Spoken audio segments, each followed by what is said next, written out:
At the T-minus 3-minute mark, tape recorders on board the spacecraft were turned on. These recorders record both voice and data. We have ignition sequence start. The engine's now building up to 7.7 million pounds of thrust. We have a launch commit and we have a liftoff. Moving back. The Saturn V lifting off the power. This is WOMM-LP operating out of Burlington, Vermont. 105.9 The Radiator. It's The Rocket Shop. I'm your host, Tom Proctor. With me tonight is Sean Hood, frontman of Eastern Mountain Time. How's it going? It's going great. How are you doing? Pretty good. Now we've got over the technical difficulties. I'm a lot better. We usually like to start off with a song, so would you like to introduce it and take it away? Yeah, you bet. This first song is called "Different Tomorrow Night." We just put it out recently.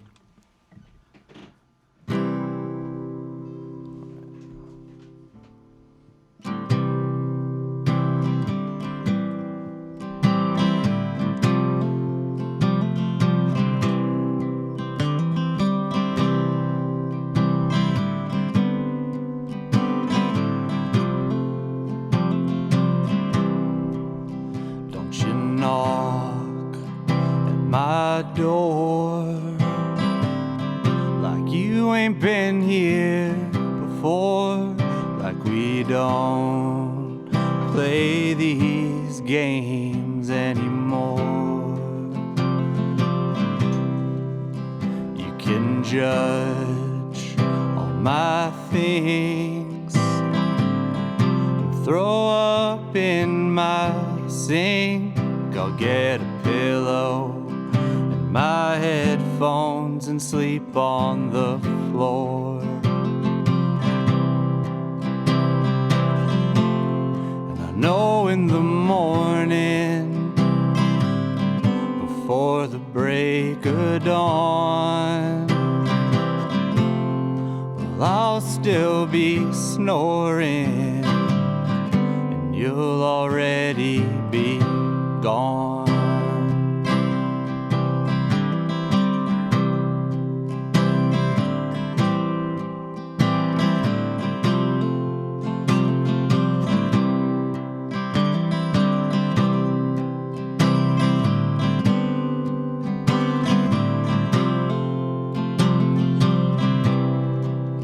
Not a note, no goodbye, and not a see ya next time. And I don't know how, but I'll be surprised. Holding hope that for once it wasn't 'cause you were drunk, but you were thinking that you might like to give us a try. I know you'll never admit to yourself what you want, and I'll never really commit to really moving on. But I should know better, know where to draw the line. But it could be different tomorrow night.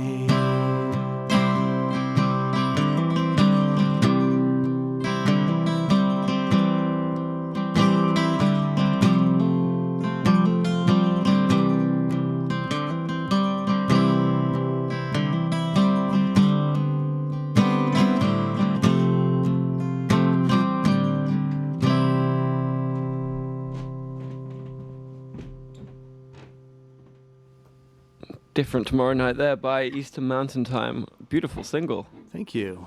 This is so you just released this week, this month? Yeah, on the 15th. The 15th. And so why did you decide to bring out a single? Is there an album on the way, or is this kind of like the first of a series of things, or is it just a standalone piece of music that you kind of just wanted to bring out to the world? It's kind of the latter. We recorded a handful of songs a little over a year ago without knowing what we wanted to do with them exactly. Put out some of it here and there. It was never a full album, never felt like it was gonna be. But I really liked it as a single.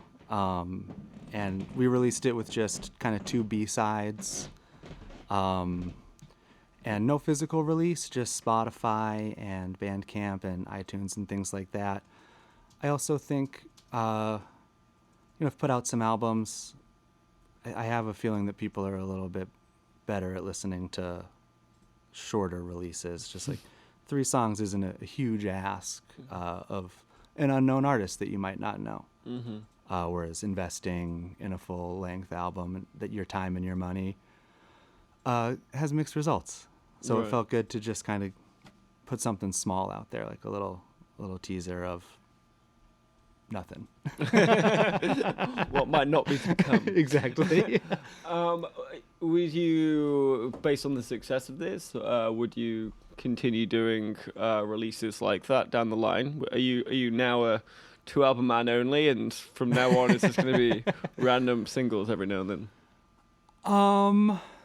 I think the next thing will be a record. I don't know what it's going to be yet.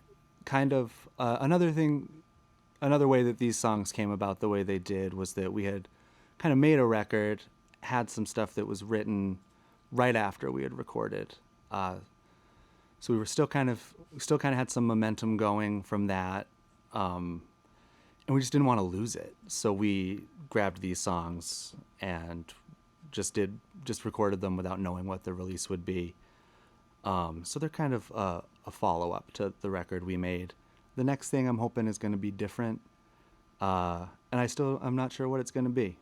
So this is just kind of to tide me over, and ideally some people who want to listen. Mm-hmm.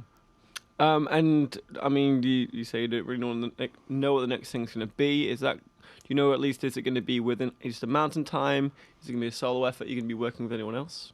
Going to be working with some new people. Most of the band that recorded on, it changes a lot, but the band that recorded on our last record, Mountain Country, none of them are in the band anymore. That was 3 other musicians. And then these 3 songs had a slightly different lineup of people, and now we're working on new material with my friend Dale Donaldson on bass, who does a lot of our artwork and is my biggest supporter, makes this band fun because he cares about it. So I love having him as part of it. He's kind of brings a fresh energy to it that I think I needed. And he just introduced me to a guitar player that he knew who started playing with us named Bill. So we're kind of slowly putting together a whole new band, and I'm very excited about that. I like the idea of having, some new tools to use and some new things to write for. I was writing for a certain band before, and now I'm kind of writing for a different band, but it's still Eastern Mountain Time. Right. Well, you got that core of you, which Yeah. is the kind of constant. You say it's going to be fun writing for this new band, and this will be kind of almost phase 3 of your, various evolutions as a band. How has that changed from kind of Mark 1 to Mark 2, and how do you think it's going to change to Mark 3? Well, when the band started, which was in about 2014, 2015, again, it was a totally different group of people.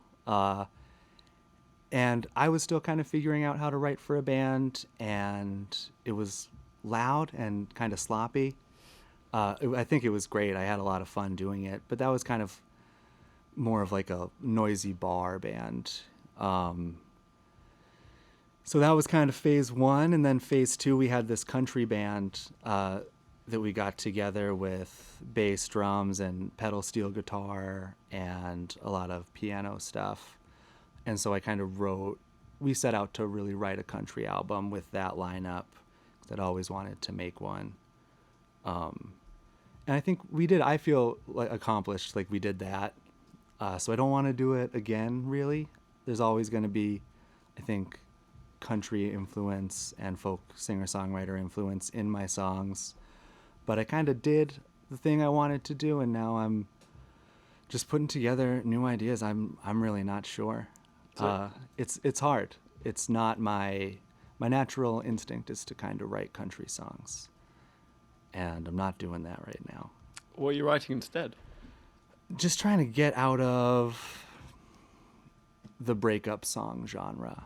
I think I've been in that kind of realm for a pretty long time, and I do love it. A good sad country song about a breakup gets me almost every time. But so that's kind of what I'm trying to move away from, trying to figure out maybe what else I have to say. And that's really hard. Well, I was going to say that there is a lot of heartbreak in your music. So I was wondering if relationships are the lens you tend to project your creativity through, or you have other lenses in your arsenal.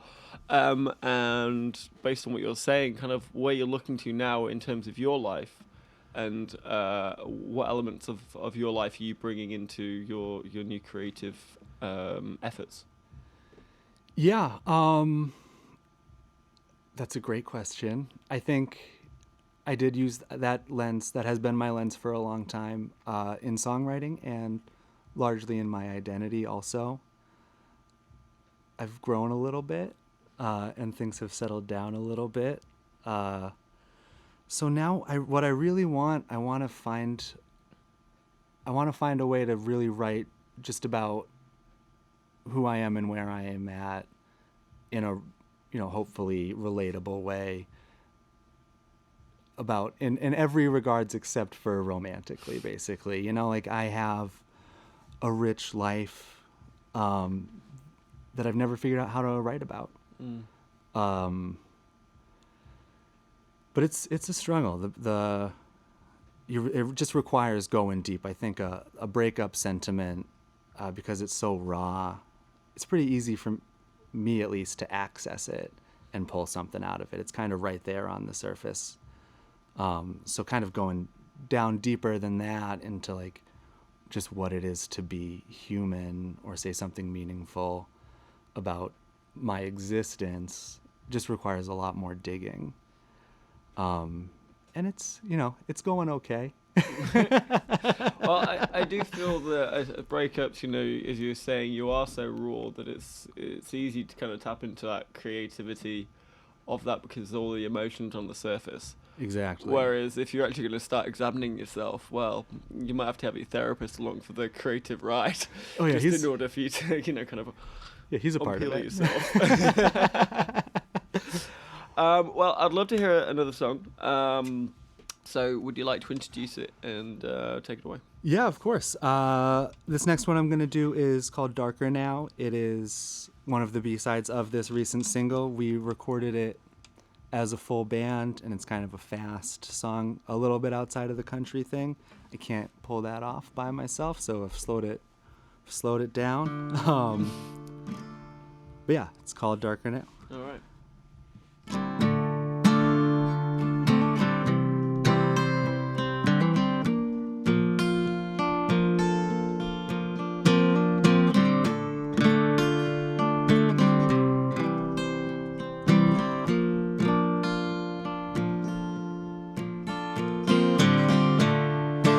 Another baddie after breakfast.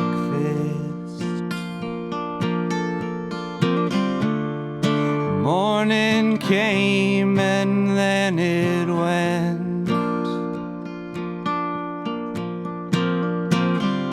And I never much liked this town, but I owe it ran.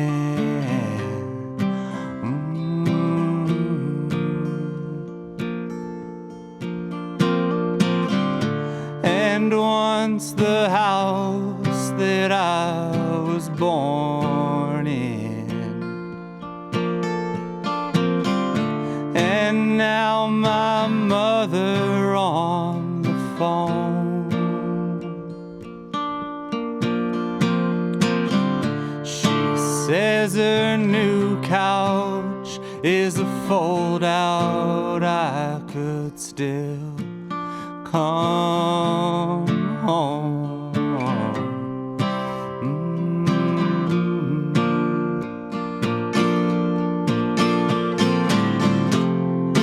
Crazy how it's come to this.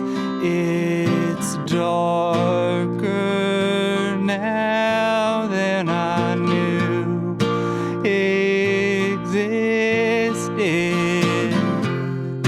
Where would I go if I could go?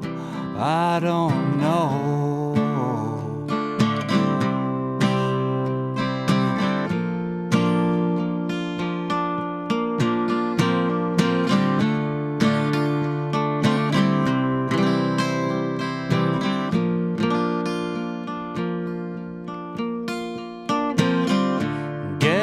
I forgot to bring the chairs in, and now they're buried on the lawn. It will be months before the thaw, so for now they're gone.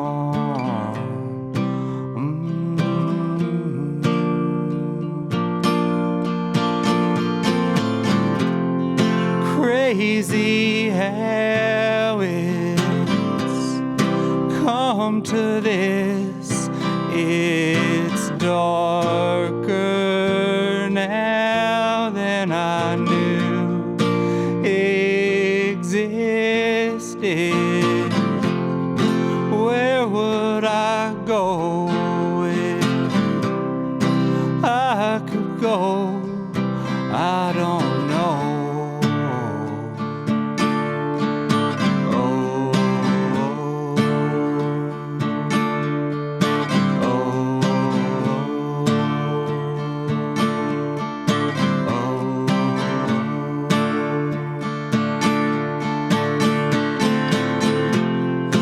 It's too late to turn around. Ain't got the will to burn it down, 'cause where would I go if I could go? I don't know.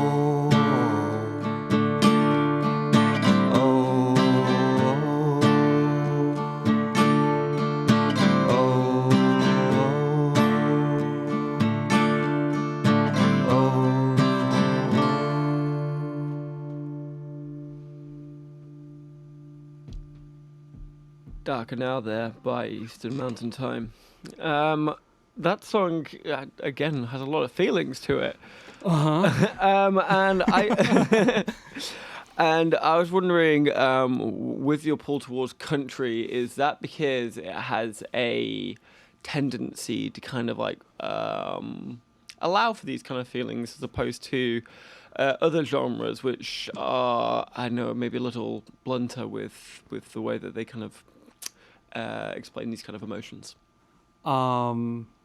Yeah, I mean that is the draw to country music. I think that's something that just I value very highly. Like, I love rock bands, and I kind of grew up with indie rock as like a genre, and I still love it. But when I kind of tapped into country and just, it's poetry, but it really just puts it on the line.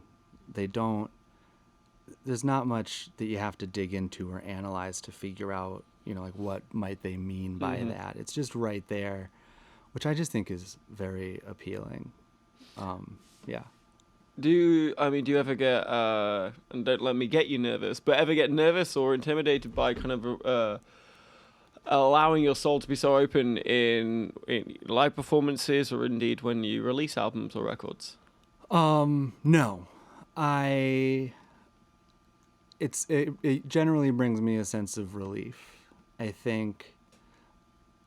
For me, putting it out there is so therapeutic that it kind of cuts through any embarrassment or nervousness I might have. I always kind of say like I would be a real mess if I didn't have this outlet of kind of melancholy, gut wrenching songs, because I'm not like a miserable person, and I believe that I would be if I didn't have this. So when I have the opportunity to share it, it's generally just a huge relief for me. The downside of that is when you're playing a loud bar and no one's listening and you're putting it out there. That might be where it hurts more, because I'm going for it a little bit. But for the most part, it's a very positive experience for me. Right. And I've got to ask your opinion on this one. I tend to think that anything north of the Mason-Dixie line is considered folk. So for you, and are you from the Northeast yourself? Yes. Yeah. So for you, what differentiates folk to country? Especially as a couple of songs you've heard. I mean, admittedly, you are on your own doing an acoustic set, so it's obviously going to sound more folk. But what's the difference between the two for you? I think the blunt honesty is where I found the difference. I found folk music way before I found country music. Like when my music brain really turned on around like 12 or 13, folk music was kind of, for some reason, what I connected to emotionally the most at that time. And now I still love it. I have less of an affinity for it because sometimes I just don't know what folk singers are talking about. And I do, I am a folk singer in a lot of ways.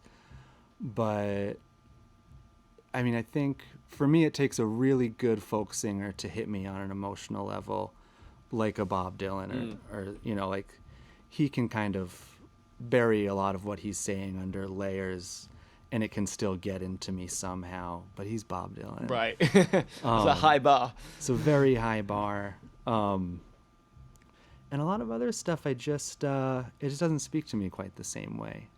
I still love the format, but I think lyrically is where I find that line. Musically, I find them very, very similar. And and it's not like modern folk. Modern country here. We're talking about. We're not talking about trucks and Bibles and guns and dogs. We're talking about more of the 1970s kind of country.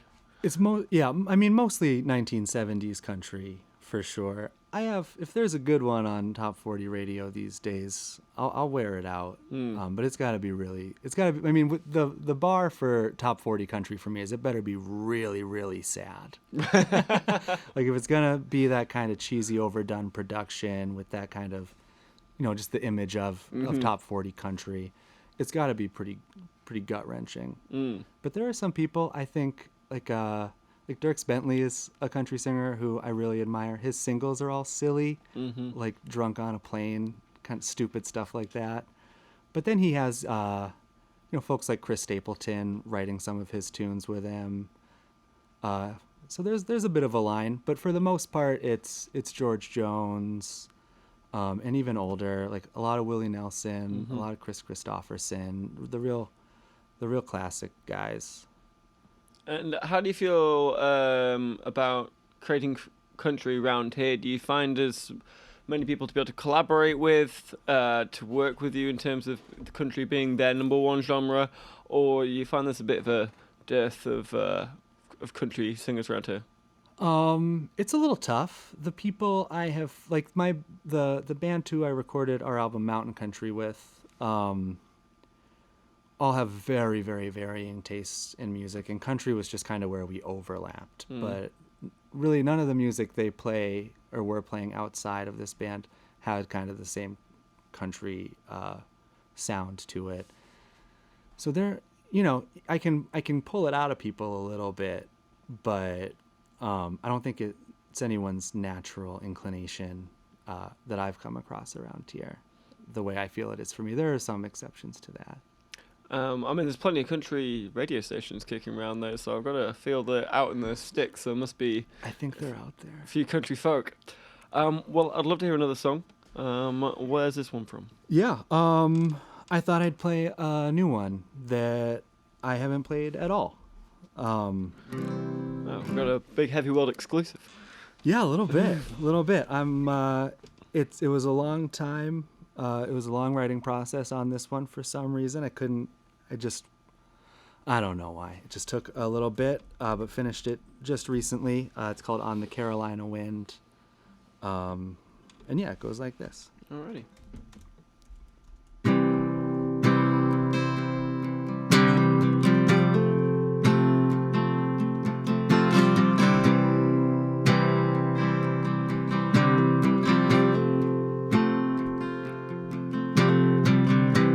Sweet tobacco rolling in on the Carolina wind, come to find you where you've been, come to sing you home.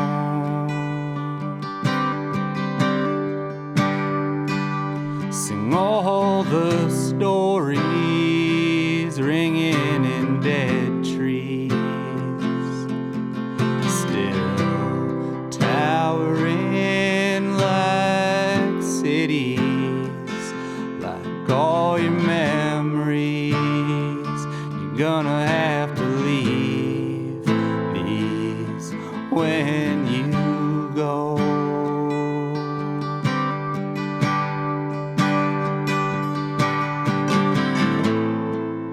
For now, you're not alone. That's plenty good for now. And you can think on other roads, just don't go down.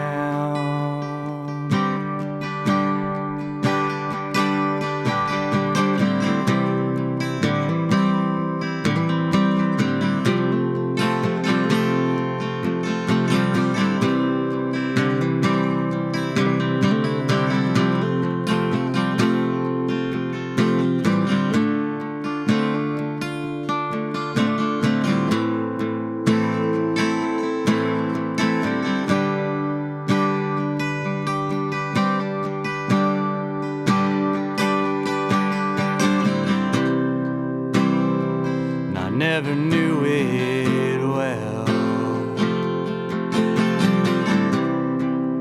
It ain't nothing but a name,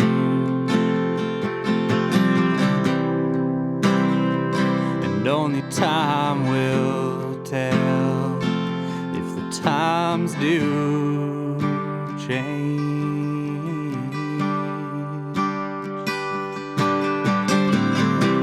Sweet tobacco rolling in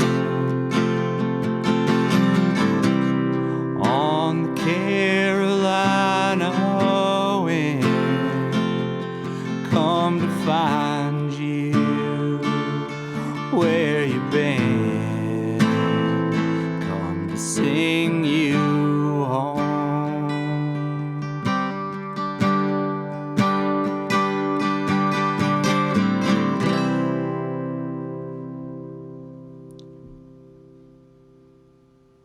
On the Carolina Wind there by Eastern Mountain Time. You were mentioning regarding this song that the writing process for writing it was particularly difficult. What is your writing process usually? What made that one particularly hard to write, and where do you usually find that creative spark hits you during the day? So this one I think took a long time because I started it. Kind of those first lines came to me very. I mean, it was just what was going on. I was driving with my partner Jenna through South Carolina on our way. We were just on a trip, and we had the windows down, and the air just smelled like tobacco plants. Which, I mean, say what you want, it smelled so gorgeous, and it was just a very. It kind of brought me in. It felt like I was very present, and it was something really big that I was feeling. So then I had those lines, and I was like, well, I can't waste this and just kind of write what comes next. Like, I want to make sure I dive a little bit deeper. And that's kind of what took so long. I think I liked the first couple lines I came up with so much that I really wanted to make sure I got to the point that I was trying to get to.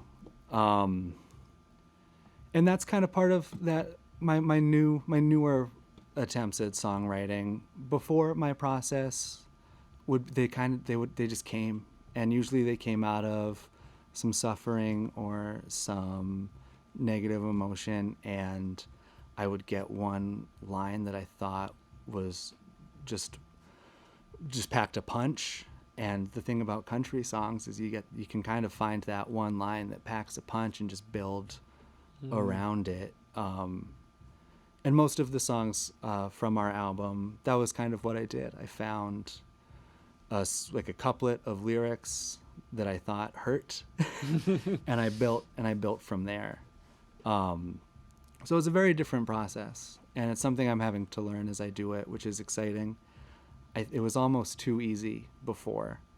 I had like a free pass for a lot of years just because I was putting myself in questionable situations so often. And as far as when it hits me, it's really just, it's when the two lines hit me. It can be any time of day. If I think of just a couple of lines that I get excited about, I just do my best to focus in on it. And it varies a lot. Do you ever find a moment if you're in the middle of something incredibly important, you're like, right, need to run and pick up a pen, write it on my arm or something? Yeah, a little bit. I have a lot of things go into my phone just for that. A lot of them are bad. I have a song, I like to tell the story about a song called Since I Quit Drinking that I wrote. And it was a dumb thing that I said out loud. I am so embarrassed by it. Never said that out loud. In conversation, I said, I haven't been this drunk since I quit drinking. Which is such an embarrassing thing to say out loud. That's a great line, though. But it's a great line. But, that one went right into the phone, and I knew I had this goofy thing. And I took that and I turned it into something heartfelt and less embarrassing than actually just saying it literally. Are you finding you got a lot more of these songs kind of left out on the table now that you kind of coming back to? Now you've changed your perspective on how to write these songs? My perspective on all of my material has changed a lot over just the last 5 years, really. I've been writing since I was about 13. So there's a lot of high school stuff. That doesn't quite count. But I kind of start logging my songwriting around when I was 19. Like, I'll still revisit some of those songs. And I'm an outsider now, When I was 19, I had like dropped out of college and was living in Boston in a building where we weren't paying our rent. I was just a totally different guy, and I wrote a lot during that time, songs that I still think have some merit, but I have no idea who wrote them, which is maybe like a goofy thing to say. But even a lot of the mountain country songs that are the melancholy breakup songs, I almost enjoy them the way I enjoy someone else's country song, just for being so ridiculously over the top and maybe not always being personal to me. Have you, especially those songs back when you were 19, have you ever looked at them and decided to create a new adaptation, a reboot, if you will, of your angsty teenage self? I've never really done a reboot of any of them. I will if I have a show where I'm expected to play more than an hour. I dust them off and I play them kind of for me because if I'm playing a show somewhere where I got to do 2 hours, I got to find ways to keep it exciting for Right. me, and I'll go back to those ones and I do really get a kick out of it. Yeah, I don't know what else to say about Yeah, that. no, I was just kind of curious to know if you've ever kind of just chopped and changed a few bits and pieces from some of the older stuff to create some of the newer stuff. But as you were saying, if you're a different person now, then it might feel a little disingenuous to do that.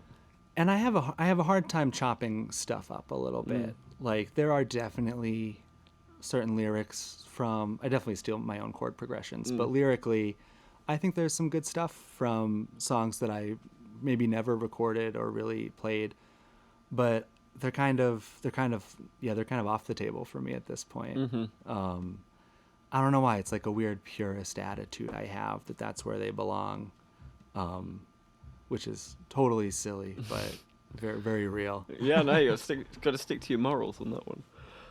With the new recording that you did come out, Different Tomorrow Night, you came out with the music video as well, which I got to watch before I came out tonight. There's a real retro feel to it, great sepia tones. Tell me a little bit about the recording of that. Who did you get to direct and produce it, and what were you going for in terms of the feel of the music video? Yeah, that whole music video was shot and directed by Cale Cooper, who does a lot of incredible music videos around here and nationally. I've gotten this question a couple of times. I didn't know what to go for with the music video. I wanted to keep it small. That was kind of something I didn't want to tell the story of the song, especially because I felt like the song Different Tomorrow Night really is a story. There's not much to it. So I didn't want to have like people acting out what was going on lyrically. That felt like it would be unnecessary. So that didn't leave me with too much. But I really wanted to make a video for it, and I really wanted to work with Cale. So we basically met up and threw around some ideas and got a bunch of ideas and then just stripped them all way down. And that video basically came out of an afternoon him and I spent together in my apartment and walking around Winooski. And we were just kind of chatting, and he was getting different shots of things. And then there's some footage of me, pretending to play that he shot very beautifully. And then he kind of went off. I told him I didn't have any ideas. I'm not a great visual medium person. I don't really have the eye for it. But he kind of took the footage he had and went and shot some stuff around town on his own that he thought would be fitting. And I am so happy that he put together this like bleak video. I think he knew. Right. he knew what I wasn't quite saying, but I was just excited to let him take it and do whatever he wanted, as opposed to trying to manage it or get across some point. I wanted someone else to do their interpretation. And I thought he did a really great job. I really liked that music video.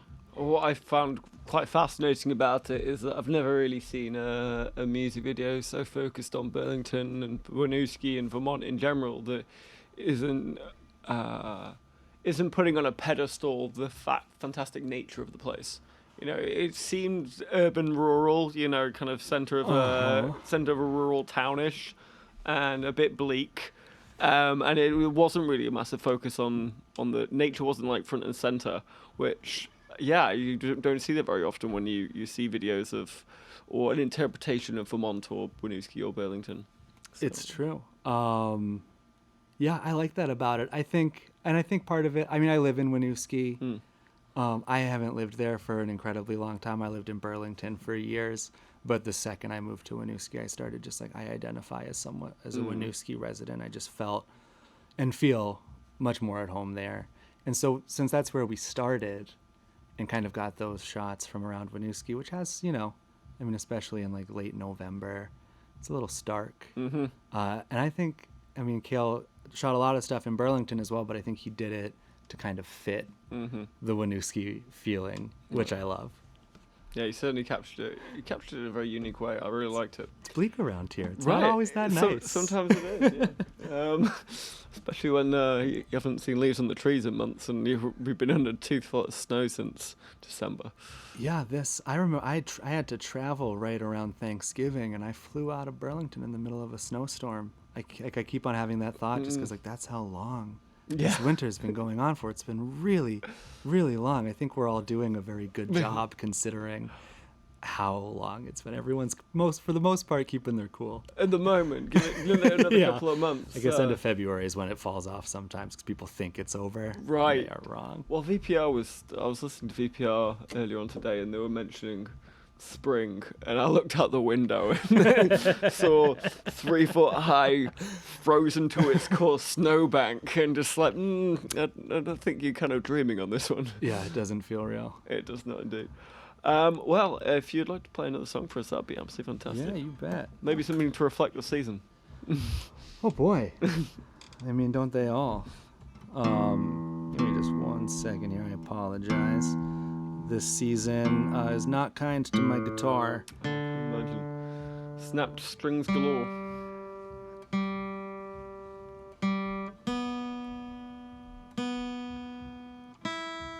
So I think I'm gonna do a song called "Done My Time," which is the first song off of Mountain Country, that record that we put out.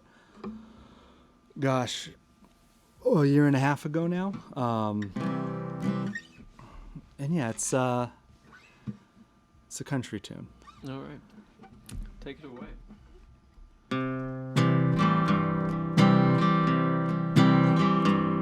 One second here.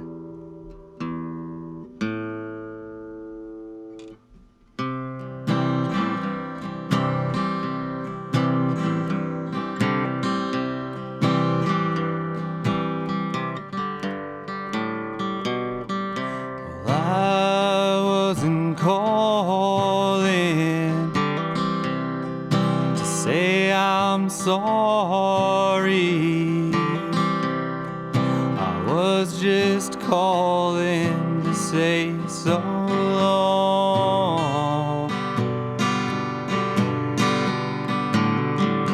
And I wasn't calling to beg you to see me, 'cause that call is always wrong. Now I ain't living for you, baby. No, I'm just living for the song.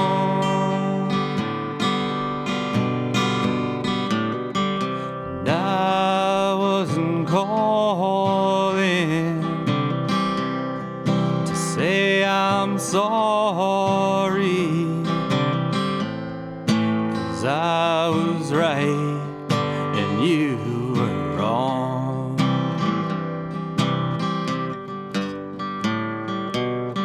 So go take the high road, ignoring your phone. You can make believe that you forgot.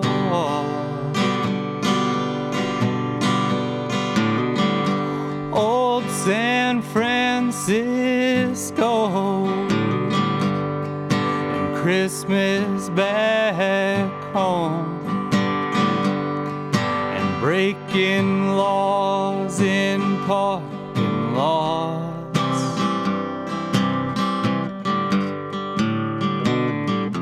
Back when you were gentle, baby,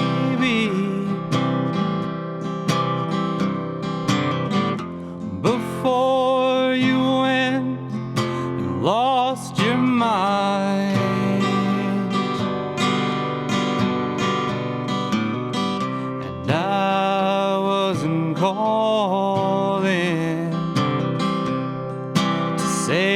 I'm sorry, 'cause I think by now I've done my time.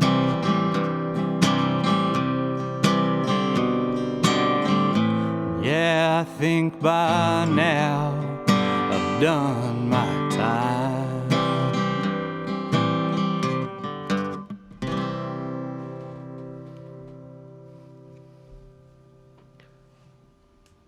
Done my time there by Eastern Mountain Time. So I did notice on your website that you're playing Waking Windows this year. Uh-huh. Is this the first time you'll be playing Waking Windows? I can imagine not. I have played every Waking Windows since it started, is something I say and then always try to fact check myself, but I can't seem to. But I am 95% sure that I've played in some band or other every Waking Windows since it started. When it started off, it was kind of just a week-long festival at the Monkey House where just every night they had a really great bill, and that was the festival. Mm-hmm. And I remember playing that. And yeah, it's always, I feel very fortunate that I've played so many of them. And for me, they've all been different in really cool ways. I think the same way they are for everyone who goes to that festival. But it never gets boring. I'm always so excited to be a part of it. And it gives me, I always try to do something a little different, which is nice. It gives me a little push to try to do something special, whether it's just, adding a band member to play an instrument that the band doesn't always have, or doing like weird arrangements. But I'm very excited, yeah. It's certainly my... it's a favourite festival for me just because it signals the end of... really truly the end of winter for me. Like start of spring, really the start of summer and what comes with that in Burlington. And then it's just a fantastic local festival on that front. But as someone that's been there from the very beginning, what's it like seeing the evolution of that festival change and morph into this gargantuan staple? It's the Waking Windows crew are all friends of mine. So I'm very proud every year that it continues to grow. I know how hard these folks work and how just how good their intentions are, and how insanely hard they work. Like I can't comprehend it. I like to ask them questions. I try to get little insider gossip, like maybe before the lineup is announced, see if I can get anything out of them. So I ask questions. And then I'm always just so amazed at how much they're doing and how much they love it. Like I imagine some festivals are a nightmare for the people who put them together, but the Waking Windows really believes in this thing that they do.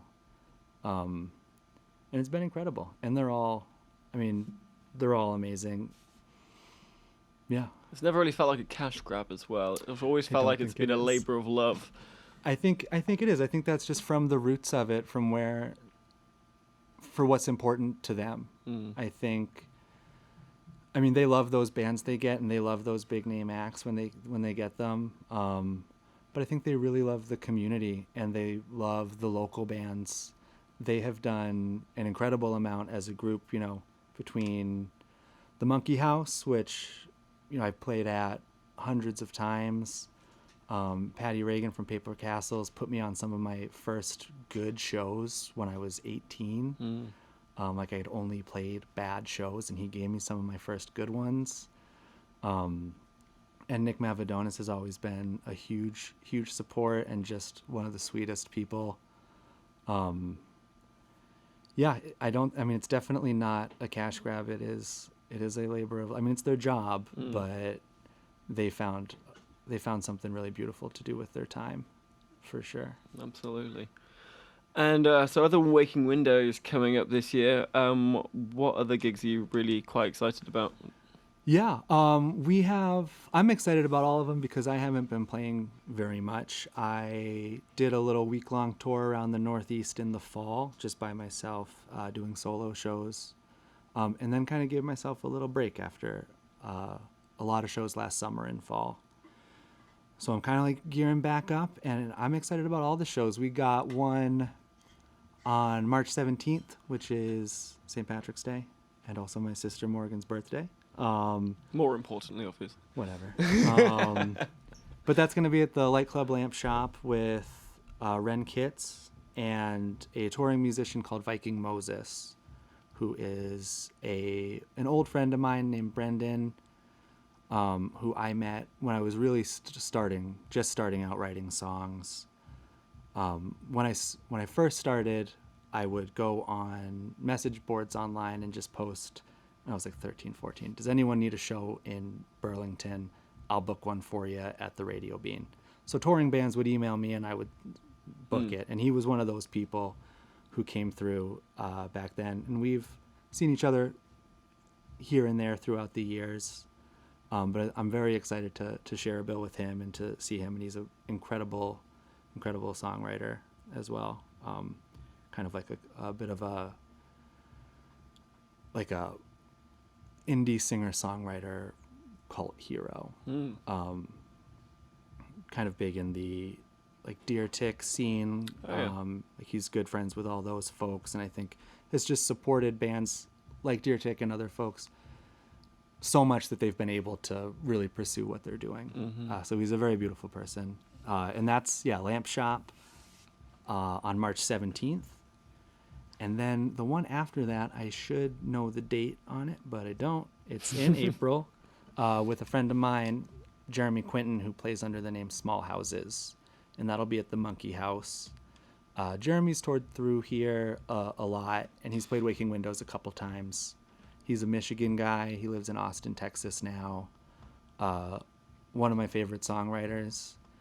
I know a songwriter is good. Like I bought his vinyl off of him and I put it on, and I love it that I know the person I'm listening to, but I can totally disconnect it and just like be in the music because it's so good. So I'm very excited to have him in town. And then Waking Windows, and then we'll be kind of booking the summer after that, but we haven't quite started yet. Right. And we've probably got about time for about one more song. Before I let you sing it, could you plug away about where people can find you, where people can listen to you, if you've got Instagram, Facebook, all that jazz? Of course, yeah. Well, most importantly, I think you can find us on Spotify. I do put all of our releases up there for streaming. I don't like, no one makes money off of Spotify, but it's there and it's easy. And I love it when people do use it. And we're on Bandcamp, where you can pay money for that music if you want, or order our vinyl for pretty cheap if you don't live in town. You can also buy that same vinyl at most of the record stores in Burlington, like Pure Pop and Burlington Records. EasternMountainTime.com. Facebook.com/Eastern Mountain Time. I don't know what the Twitter handle is, but it's Eastern Mountain Time in some form. We're on all of them. I do my best to keep them updated. But it's out there. I'd say, I always just want people to give that. I know how I use Spotify. I use Spotify to check something out. It's right there. It's easy. My main thing, I just want people to hear it for just one song. Like that's where I'm at these days. Right. Well, go check them out. Eastern Mountain Time. And thank you so much, Sean, for coming in. It's been a you. real pleasure listening to you play and hearing a little bit more about yourself. So really appreciate that. I appreciate it. Thank you so much for having me. This has been a pleasure. No worries. Well, what song have you got left to play us out? I'm going to play a song called How I Live, which is the second B-side off the Different Tomorrow Night single. I like closing performances with it because it is a song about how I am grateful for the things I do have. So I'm not always griping about it. And it means a lot to me for that reason. I almost couldn't believe it when I was able to muster up some positive stuff to sing about. Can you say GD on the radio? I think you can. We got a nod from Jim, so I think we're okay. All right. Well, I got I think 2 of them in this song. Well, thank you again, everyone. Thanks for having me. Anytime. Thanks to everyone behind the scenes here. This is a real joy. This song is called How I Live.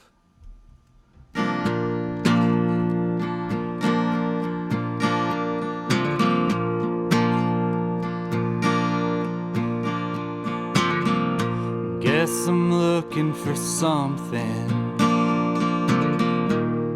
ain't easy to find. Still believing there's something that ought to be mine. And I couldn't tell you I don't like how I live, but I've heard that there's more, and I want some of it. Now I got friends in the city, still looking for work. Damn near turned 30, and I know that hurts. But they're funny as hell, and I love everyone.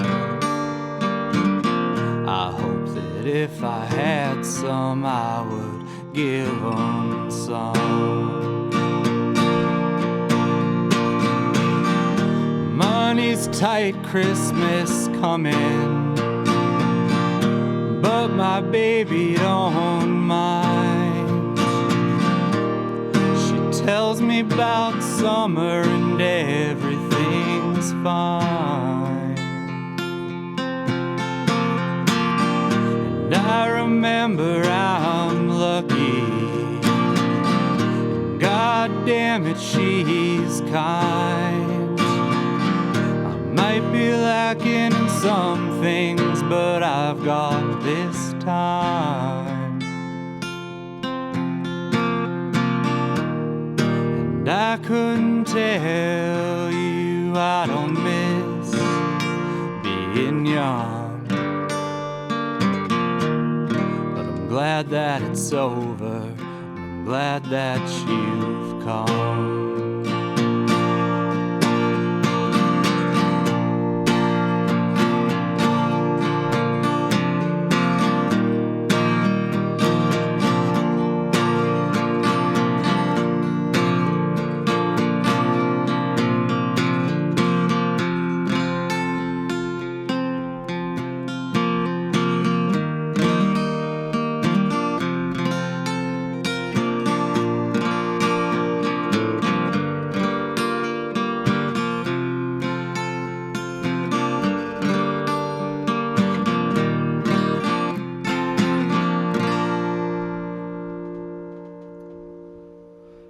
Eastern Mountain Time playing us out with How I Live. Thank you once again so much for coming in. Really Thank do you. appreciate it.